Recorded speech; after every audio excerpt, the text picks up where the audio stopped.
Here's a fun challenge. Try saying this word 3 times fast. It's harder than most people expect, not because it's difficult, but because many people quietly skip a syllable.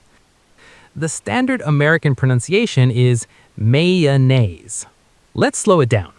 May, like May, the month. The relaxed sound in about.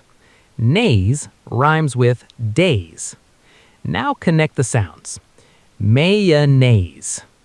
Say it with me. Mayonnaise. Mayonnaise. Mayonnaise. The word comes from French, where it's pronounced a little differently. In everyday American English, though, mayonnaise is the pronunciation you'll hear almost everywhere. Whether it's on sandwiches, burgers, or potato salad, mayonnaise has become one of the most popular condiments in the world. Quick poll, mayo lover or mayo hater?